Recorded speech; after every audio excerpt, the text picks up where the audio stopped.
They say history is written by the victors. But what about the moments when the so-called victors know they've already lost? This is the story of 2 days, the last 48 hours of Adolf Hitler's life. It begins not with bombs or gunfire, but with silence. A silence so thick it pressed down on the underground concrete bunker beneath the ruined city of Berlin. Above ground, the Third Reich was collapsing. Soviet artillery rained fire across the city. Whole neighborhoods turned to ash. But inside the Führer bunker, the man who had once commanded half of Europe was now reduced to pacing dark, stale corridors, his body trembling, his mind unraveling.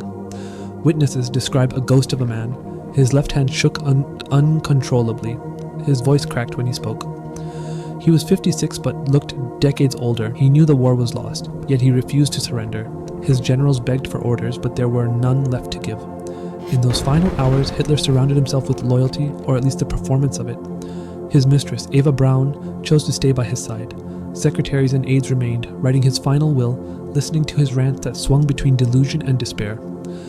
One moment he spoke of phantom armies that would save Berlin. The next, he cursed the German people, saying they had failed him.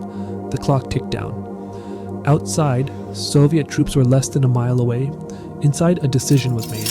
On April 29, 1945, Hitler married Eva Braun in a brief, almost surreal ceremony. There was champagne. There was even laughter. Hours later, the newlyweds sat down for breakfast. The contrast between the intimate rituals of life and the imminent shadow of death is almost unbearable to imagine. By the afternoon of April 30th, Hitler retreated to his private study. He shook hands with his staff one last time. They reported his words, "It is finished." Moments later, a shot rang out. Hitler was dead. Eva Braun took poison beside him. Their bodies were carried out to a garden above the bunker, doused in fuel, and set on fire, because he had ordered that he must never fall into enemy hands.